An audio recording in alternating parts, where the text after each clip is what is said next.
सोचो, एक ऐसा समय जब समय ही नहीं था, जब कुछ भी नहीं था, केवल एक असीम शून्य, जब अंतरिक्ष में तारे भी नहीं टिमटिमाते थे, कोई आकाश गंगा नहीं थी, कोई ग्रह नहीं थे।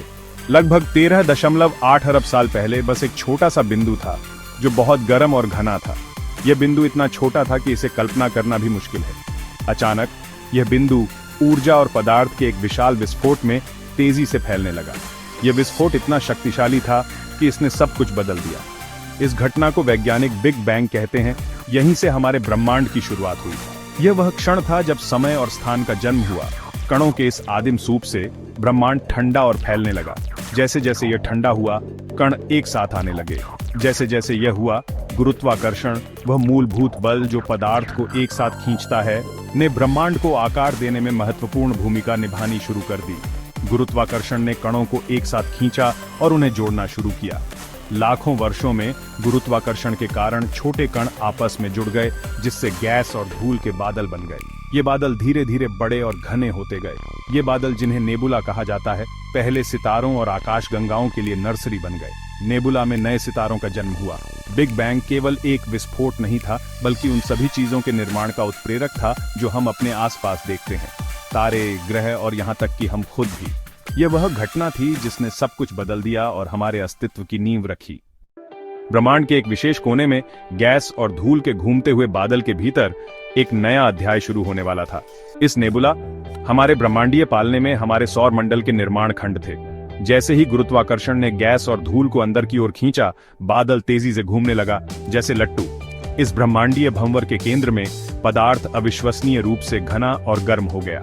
भारी दबाव और गर्मी ने एक परमाणु प्रतिक्रिया शुरू कर दी, जिससे एक तारे का कोर प्रज्वलित हो गया। यह तारा, हमारा अपना सूर्य, जीवन में चमक उठा, गैस और धूल की आसपास की डिस्क को रोशन कर रहा था। सूर्य के शक्तिशाली गुरुत्वाकर्षण ने शेष पदार्थ को आकर्षित करना जारी रखा, जिससे हमारे सौर मंडल का भाग्य तय हुआ। केंद्र में सूर्य के धधकने के साथ हमारे सौर मंडल की शुरुआत हुई। यह एक अत्यंत गतिशील और उग्र समय था। आसपास की डिस्क में बची हुई गैस और धूल घूमती और टकराती रही। यह गैस और धूल का मिश्रण धीरे धीरे एक साथ आने लगा। स्थिर वैद्युत बलों द्वारा एक साथ खींचे गए छोटे कण आपस में चिपक गए, जिससे बड़ी और बड़ी वस्तुएं बन गईं। यह प्रक्रिया धीमी लेकिन निरंतर थी।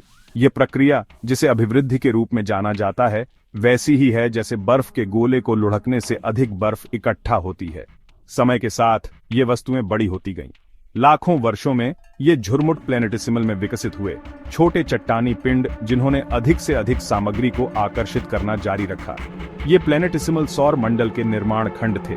प्रारंभिक सौर मंडल एक अराजक जगह थी। इन ग्रहों के बीच लगातार टकराव और विलय होता रहता था। यह एक हिंसक और गतिशील प्रक्रिया थी। जैसे जैसे इन टक्करों से गर्मी निकलती गई, इन बढ़ते पिंडों का तापमान बढ़ता गया। ये गर्मी इन पिंडों को पिघलाने और पुनः आकार देने में मदद करती थी। ऐसा ही एक ग्रह जो हमारा घर बनने के लिए नियत था, सौर मंडल के आंतरिक क्षेत्र में लगातार बढ़ रहा था। यह ग्रह धीरे धीरे आकार और द्रव्यमान में बढ़ता गया। लगातार टकराव और अपने स्वयं के बढ़ते गुरुत्वाकर्षण के कारण यह प्रोटोप्लैनेट सामग्री इकट्ठा करता रहा। अंततः वह पृथ्वी बन गई, जिसे हम आज जानते हैं। यह एक लंबी और जटिल प्रक्रिया थी। नवगठित पृथ्वी उस जीवन रक्षक ग्रह से बहुत अलग थी जिसे हम आज जानते हैं। हेडियन काल के दौरान, जो लगभग 4.6 से 4 अरब साल पहले तक चला, पृथ्वी एक गर्म, शत्रुतापूर्ण और गतिशील जगह थी। सतह एक मैग्मा महासागर थी, पिघली हुई चट्टान का एक मंथन समुद्र जो सौर मंडल के निर्माण से बचे हुए क्षुद्र ग्रहों और धूमकेतुओं द्वारा लगातार बमबारी करता रहता था। तीव्र बमबारी की यह अवधि, जिसे लेट हैवी बम्बार्डमेंट के रूप में जाना जाता है, ने प्रारंभिक पृथ्वी को आकार देने में महत्वपूर्ण भूमिका निभाई।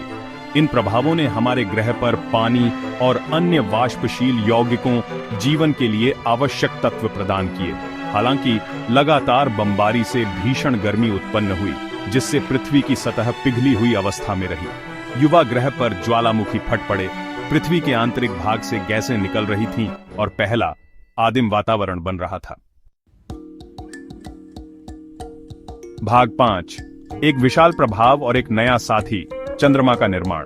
प्रारंभिक सौर मंडल की अराजकता के बीच एक प्रलयकारी घटना घटी जिसने हमेशा के लिए पृथ्वी की नियति को बदल दिया। वैज्ञानिकों का मानना है कि थिया नामक एक मंगल के आकार की वस्तु युवा पृथ्वी से एक विशाल टक्कर में टकरा गई। यह घटना, जिसे विशाल प्रभाव परिकल्पना के रूप में जाना जाता है, हमारे चंद्रमा के निर्माण के लिए प्रमुख व्याख्या है। इस टक्कर से अंतरिक्ष में भारी मात्रा में पदार्थ निकला, जिससे पृथ्वी के चारों ओर मलबे का एक छल्ला बन गया। समय के साथ गुरुत्वाकर्षण के कारण यह मलबा आपस में मिल गया, अंततः हमारा चंद्रमा बन गया।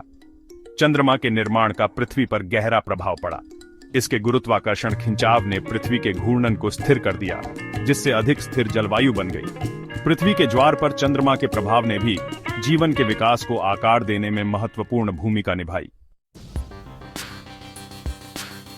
भाग 6, ठंडा होना। पृथ्वी की पपड़ी का निर्माण। जैसे जैसे क्षुद्र ग्रहों और धूमकेतुओं की बमबारी धीरे धीरे कम हुई, पृथ्वी ठंडी होने लगी। पिघली हुई सतह धीरे धीरे जम गई, जिससे पहली ठोस पपड़ी बन गई। हालांकि ज्वालामुखी गतिविधि व्यापक रही, जिससे वातावरण में लावा और गैसें फैलती रहीं। पृथ्वी की पपड़ी एक एकल ठोस खोल नहीं थी, बल्कि गतिमान प्लेटों का एक चिथड़ा थी। प्लेट टेक्टोनिक्स के रूप में जानी जाने वाली इस प्रक्रिया ने अरबों वर्षों में पृथ्वी के महाद्वीपों और महासागरों को आकार दिया। इन प्लेटों की परस्पर क्रिया से पहाड़ों, घाटियों और गहरे समुद्र की खाइयों का निर्माण हुआ। पृथ्वी की पपड़ी, जो कभी पिघला हुआ समुद्र थी, अब एक अधिक गतिशील और जटिल वातावरण बन रही थी। भाग 7, ताजी हवा की सांस, वायुमंडल का उदय। जब पृथ्वी की सतह ठंडी हो रही थी और जम रही थी, तब एक नया वातावरण आकार ले रहा था। ज्वालामुखी विस्फोटों से निकलने वाली गैसें, जिनमें जलवाष्प, कार्बन डाइऑक्साइड और नाइट्रोजन शामिल हैं, आकाश में जमा हो गईं। यह प्रारंभिक वातावरण उस वातावरण से बहुत अलग था जिसमें हम आज सांस लेते हैं। इसमें मुक्त ऑक्सीजन की कमी थी और सूर्य के हानिकारक विकिरण से बहुत कम सुरक्षा मिलती थी। समय के साथ वातावरण की संरचना बदलने लगी। जल वाष्प संघनित होकर बादल और अंततः बारिश बन गया, जिससे पहले महासागर भर गए। कार्बन डाइऑक्साइड महासागरों में घुलकर कार्बोनेट चट्टानें बनाता है। एक नाटकीय परिवर्तन के लिए मंच तैयार किया गया था, जो जीवन के लिए मार्ग प्रशस्त करेगा, जैसा कि हम जानते हैं। भाग 8, पिघली हुई चट्टान से तरल पानी तक, पृथ्वी के महासागरों की उत्पत्ति। प्रारंभिक पृथ्वी की सतह ज्वालामुखी परिदृश्यों का एक मौजिक थी, लेकिन एक उल्लेखनीय परिवर्तन चल रहा था। जैसे जैसे हमारा ग्रह ठंडा हुआ, ज्वालामुखी विस्फोटों से निकलने वाला जल वाष्प वातावरण में संघनित होने लगा। मूसलाधार बारिश, आज हम जो कुछ भी अनुभव करते हैं, उससे भिन्न पृथ्वी की सतह पर बरसी, पहले घाटियों और गड्ढों को भर दिया। ये आदिम महासागर शुरू में उथले और अम्लीय, पृथ्वी की सतह के अधिकांश भाग को ढके हुए थे। उन्होंने ग्रह के तापमान को नियंत्रित करने, वातावरण से कार्बन डाइऑक्साइड को अवशोषित करने और इसे समुद्र तल पर तलछट के रूप में जमा करने में महत्वपूर्ण भूमिका निभाई। महासागर, जो कभी बंजर और दुर्गम थे, जीवन का पालना बनने वाले थे। भाग 9, एक परिवर्तित ग्रह, जीवन की शुरुआत। अरबों साल पहले पृथ्वी के आदिम महासागरों की गहराई में एक उल्लेखनीय घटना घटी। यह घटना जीवन के पहले बीजों का अंकुरण था। प्रारंभिक महासागरों के समृद्ध रासायनिक सूप से जीवन का उदय हुआ। इस सूप में विभिन्न रासायनिक तत्व और यौगिक शामिल थे, जो जीवन के निर्माण खंड बने। निर्जीव पदार्थ से जीवन कैसे उत्पन्न हुआ, इसका सटीक विवरण विज्ञान के सबसे बड़े रहस्यों में से एक है। वैज्ञानिक आज भी इस प्रक्रिया को समझने के लिए प्रयोग कर रहे हैं। हालांकि वैज्ञानिकों का मानना है कि सरल कार्बनिक अणु, जीवन के निर्माण खंड, प्रारंभिक पृथ्वी के वातावरण में अनायास बन गए।